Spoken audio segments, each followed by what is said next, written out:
Hello, welcome back to my channel. ఈరోజు గోరు చిక్కుడుకాయలతో కూర చేస్తున్నాను. 2 ఎర్రగడ్డలు తీసుకున్నాను, 4 టమోటాలు తీసుకున్నాను, కొంచెమే చింతపండు తీసుకోవాలండి. దీంట్లో చింతాకు పొడి వేస్తాను, అందుకని చింతపండు కొంచెమే తీసుకోవాలి. ఈ గోరు చిక్కుడుకాయలన్నీ కడిగి తగినన్ని నీళ్ళు పోసుకుంటున్నాను ముక్కలు మునిగేటట్టు. ఆ తరువాత స్టవ్ వెలిగించి ఇవి ఉడికించుకోవాలి. ఇవి మరీ ఎక్కువ ఉడకకూడదు, ఎందుకంటే పులుసులో కూడా ఉడుకుతాయి ఇవి, అందుకని ఒక మోస్తరుగా ఉడకాలి. తగినంత ఉప్పు వేసుకునే లోపల ఎర్రగడ్డలు టమాటోలు అన్నీ సన్నగా కట్ చేసుకుంటాను. ఇదిగోండి, ఉడికిపోయింది చూసారా. ముక్కలు ఇలానే ఉడకాలి. ఆ తర్వాత చల్లారి పెట్టుకోవాలి. ఎండాకాలం అన్నం సగిచ్చదు కదండి సరిగ్గా. ఇలా చేసుకుంటే పుల్ల పుల్లగా కారం కారంగా నాలుగు రుచిగా కమ్మగా తినచ్చండి, కడుపు నిండా అన్నము. ఆ తరువాత స్టవ్ వెలిగించి బాండలు పెట్టుకొని ఇందులో 2 గంటలు నూనె పోసుకోవాలి. నూనె బాగా కాగిన తర్వాత, నూనె మాత్రం బాగా కాగాలండి. కాగిన తర్వాత కొంచెం ఆవాలు, కొంచెం మెంతులు వేసుకోవాలండి.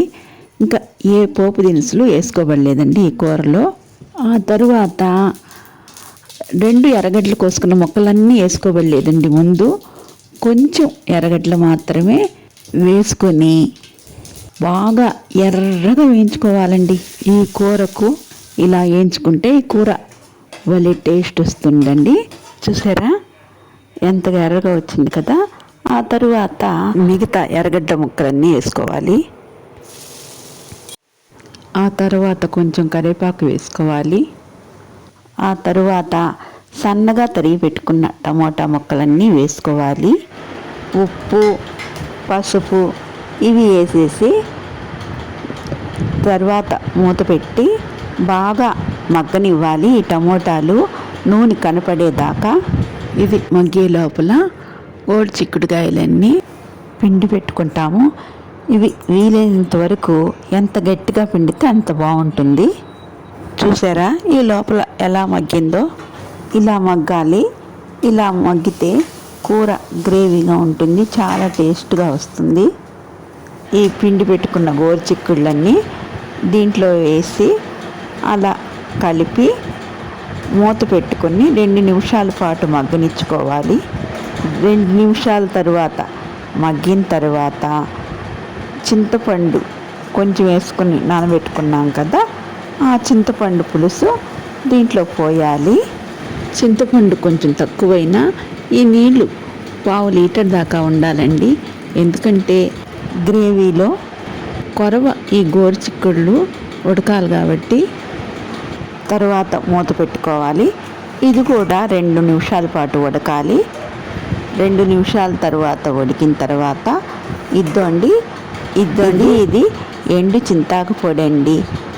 ఇది ఈ కూరలో కానీ వేసి కొద్దిసేపు ఉడికిస్తే ఈ కూర అమోఘంగా ఉంటుందండి. ఈ చింతాకు పొడి ఎక్కువ వేసుకోకూడదు, ఎక్కువ వేసుకుంటే మరీ పుల్లగా ఉంటుంది. తగినంత మాత్రమే వేసుకోవాలి. చూసారా ముక్క ఇలా ఉడికింది. ఆ తర్వాత వేసుకోవాలి. కారం ఈ కూరలో ఎక్కువే పడుతుంది.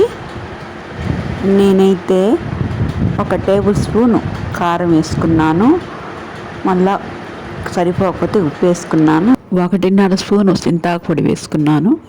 ఈ కూర టేస్ట్ అంతా చింతాకు పొడిలోనే ఉంటుంది. చింతాకు పొడి వేసేటప్పుడు జాగ్రత్తగా టేస్ట్ చూసుకుంటూ తగినంతగాని చింతాకు పొడి వేసుకుంటే అమోఘంగా ఉంటుందండి ఈ కూర. ఈ కూరలో ఇంకా కారం ఉప్పు సరిపోకపోతే నేను మరలా వేసాను. ఈ కూరలో కారం ఉప్పు కొంచెం ఎక్కువే పడుతుంది. లాస్ట్లో మీరు చూసుకొని మరలా వేసుకోవచ్చు. ఈ వీడియో నచ్చితే లైక్ చేయండి, అలాగే సబ్స్క్రైబ్ చేసుకోండి, అలాగే షేర్ చేయండి. ఈ రోజుకైతే ఇంతేనండి. మరో మంచి వీడియోతో కలుస్తారండి. బాయ్ అండి.